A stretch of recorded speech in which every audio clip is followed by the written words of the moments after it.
It's day 9:57. The sun is just rising over the pile. I was going to say pile of wood chip. Can you see the steam coming off it? That's because we've had the first sort of frosty night for ages. I think it's been the coldest night, or the temperature's gone the lowest it's gone since the 22nd of May. So for I can't even speak this morning. For the last 6 months, it's never got that cold until last night. In fact, I've just checked, and it was actually middle of April when it went this cold. It was 4 degrees last night when I looked at that fact. Anyway, this morning it's been 2.1 degrees, so pretty cold. It's needed though. It'll stop any sort of aphids and insects that could be eating the wheat. It'll stop them in the tracks, and also it forces the slugs down underground where they can't eat other things like wheat, basically. Wasn't really ideal to get frost on new concrete, but hopefully it'd gone off enough, or it was still giving off enough of its own heat to not damage the concrete. See how bright that sun is. Someone last night hit a load of rubbish underneath the tree waste, including stones, bits of old timber, plastic. So, another load for the skip. We're going to stop people tipping after dark because they just take the piss, basically. Got the merch just been delivered. I think it's more hoodies, the blue and yellow ones, I think. This ash auger's jammed because the other one jammed yesterday. It's built up inside under the step grate. So we're trying to poke it all clear because it's fallen inside all that. Right, Rob. Bringing a bit out, but it's proper rammed. It's running now. See it coming out the end. I think we'll have to take it out and weld a bit on the end now. So this auger down there runs the whole length of the bottom of the boiler, and it's got this thing called a step grate which pushes the ash forwards. It's got little holes in it, and the ash can fall through, and it's fell through and filled up inside because that's stalled. It takes ages to get going, but we think it's 2 inches too short from through wear. So we did weld a chunk onto it about 4 or 5 months ago, and I think we need to take it out and do it again. So we'll get it running freely so that the hole's clear to put it back in, and then we'll take it around the workshop and put a bit on the end. Andrew's supporting a very nice body warmer there and a teal hat, available online. Not that it needs it because it's red hot in here. Right, we've got this empty now. It's probably took a good half an hour, if not longer. So it's not bringing any ash out if you look, but it's too short. Rich is here today with the moo mover because he's picking up some cows from Nick up the road, otherwise known as a cattle trailer. That melted Coke can stuck in the auger.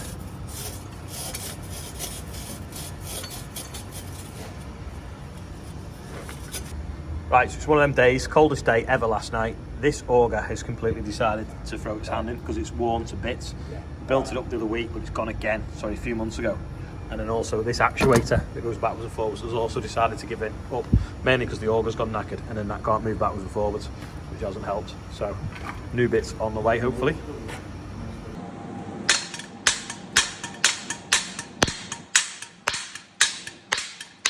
Did a hole in the floor under the vice. Richard's bent his forks here, the bit that clips them in. Anyway, we've took it up to Joe's before now and used his press, but I'm just going to try it with a sledgehammer, see if that works.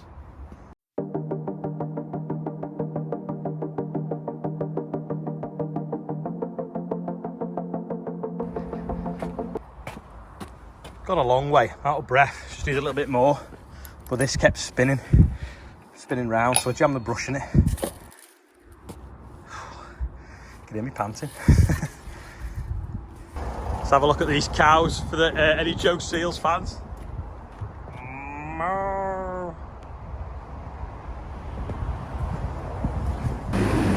We've not fixed the back door yet. We're going to have a go in a bit. Andrew's just going to go and move some muck because you can't fill it that high anyway with muck, otherwise it'd be overloaded.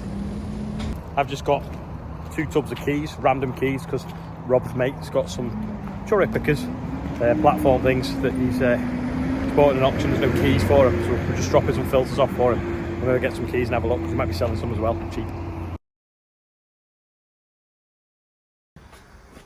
You can tell the weather's getting cold. This boiler's now acting up. This runs off kerosene. It's not just wood chip boilers that go wrong.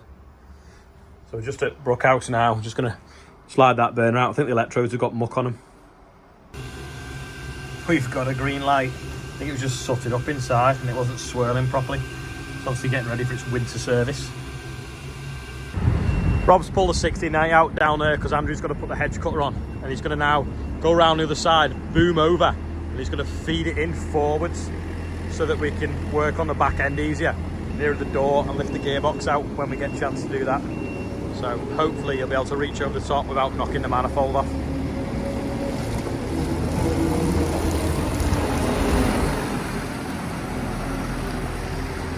We'll see. Might have to get a longer strap, I don't know. This is the good thing actually about a 10 metre Merlot.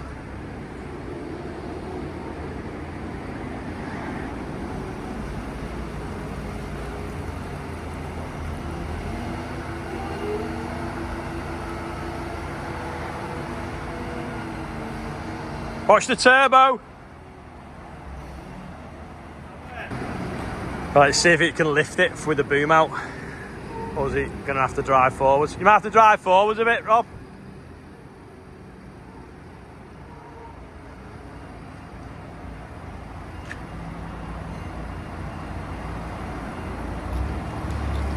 Will it lift it?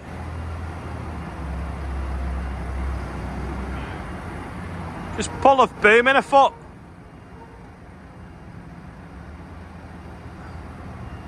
Yeah, that's alright, isn't it? You can boom in a foot, you know.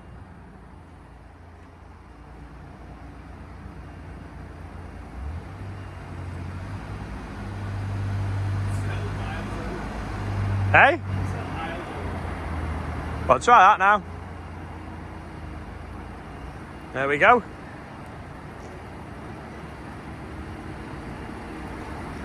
See the back axle light.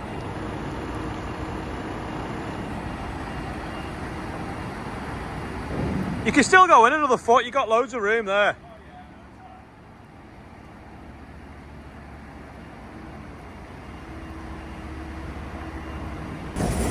Oh, the Velo's cut in the corner. The tractor's going wide.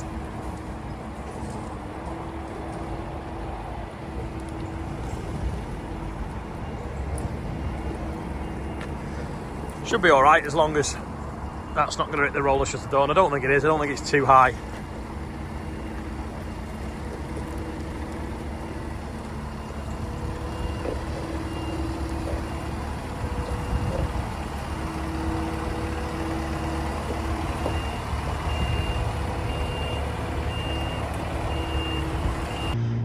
It's a little plane flying over. Is it Google Earth or is it Damien Ashton? Just had a meeting with a guy from the insurance. Anyway, the auger is off, the motor is off, it's out. Ooh, hold on. Don't forget, hoodies in stock. Charlotte's dad has kindly gone and picked it up from Goole for us, which is basically right on the east and we're right on the west. He's just stuck in traffic now around Manchester and it's going dark. Can't really see, but it is going dark. It's the lights on in there. The Royal Mail have got a problem with the postage thing, so if anyone orders something yesterday or the day before, it will not go out till tomorrow, I don't think now, or Monday, because the Royal Mail apparently had a data breach or something, so they shut their website down, so it meant that we couldn't print the labels and the postage, so sorry about that if you've ordered it. Anyway, as soon as the auger lands, we're going to get it slid in and put on. This actuator ram's gone as well, so we're putting a new one of these on, and like I say, that stopped, caused this to break. Last time I did it, I cut a hole here because there's a bolt inside there. It's a nightmare to get out, and I cut a hole, drilled a hole, but then I managed to get it on the diagonal. For some reason this time I just can't get it to come out on the diagonal, so we are now going to cut a hole here so we can get it out easier, and it makes it easy to change next time as well. Special delivery is arrived. Hopefully it's a nice auger. Ooh, look at that. There we go, that's working now. Will do. Andrew's just got back from hedge cutting. Anyway, I'm going to quickly do the birthday one before it goes too dark. I've got a big light there though. Andrew Simons, Jonathan Stokes, Harry Ferguson, Catherine Orme, which is Andrew's mum, happy birthday. Julie Temple is 46. I shouldn't put a lady's age, but anyway, never mind. Someone's did that. Ray Weston is 64 and Jonathan Tennant. Happy birthday everyone on there. £15,114 and the air ambulance are made up, so they've been on the phone today and I think they're going to come with someone very special on Monday. So you'll have to make sure you watch on Monday for that because it should be quite funny as well. Happy birthday everyone, and anyone that's not on there, happy birthday. Don't know whether anyone knows this, but the workshop is flooded because Andy was working on a dumper and Joe tipped it by mistake and the skip was full of water and nearly tried to float his boat out. This bearing has seen better days. It only turns slow. We'll try and get a bit of grease in it, see if we can get a bit longer out of it. See where that goes now.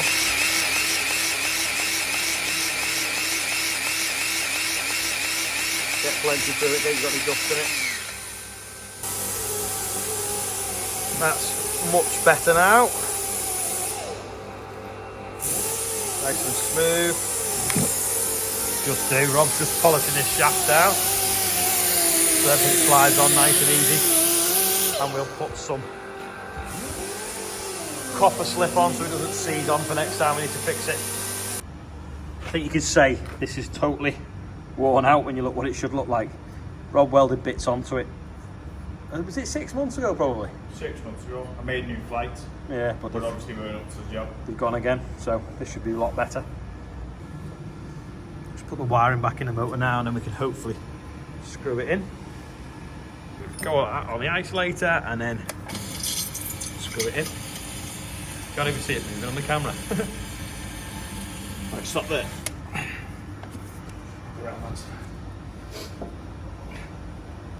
Last bit now. It's like a post hole bore already.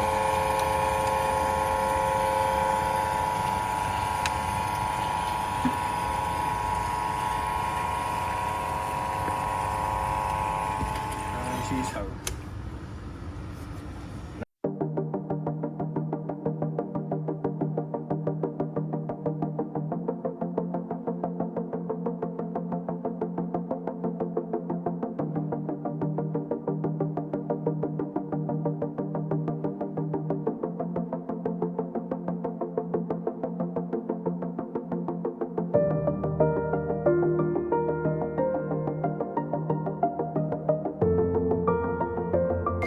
Hopefully. There we go, look at all that ash it's bringing out. And all that clinker's moving off there as well because I was moving the step grate. Rob's just going to turn that cross auger on now as well. There we go. All that ash should just get crunched up now, going through.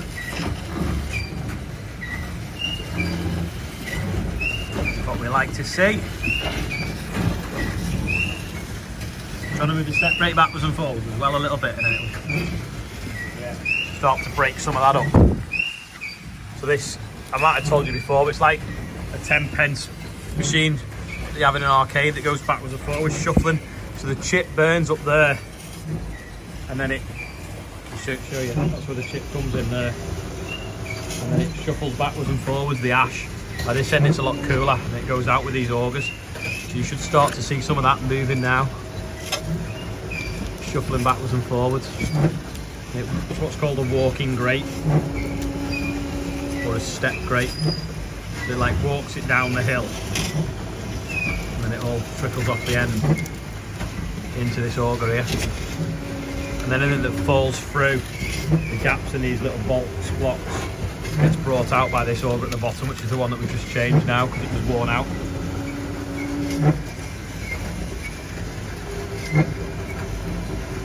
So everything seems to be working all right. So what we'll do now is we'll just leave that now and we'll start the boiler, light it up, and then tomorrow morning that'll have all walked its way to the front, dropped out and gone out through that auger. Just going to fire it back up now. Compressor's running, charging up the air. That's the air blasters that clean it.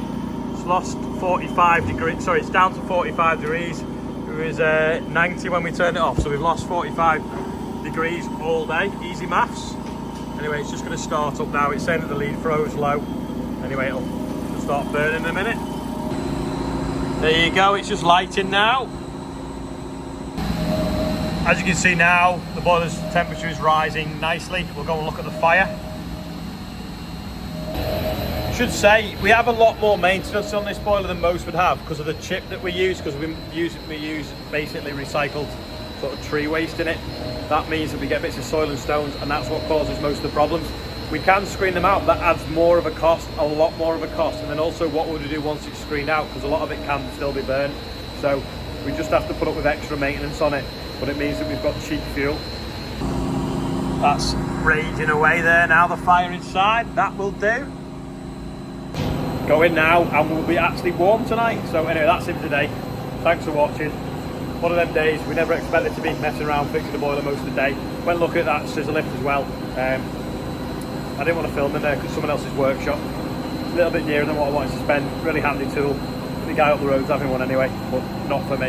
I need to sort out our main cherry picker when I get a chance. Anyway, thanks for watching. I'll see you tomorrow.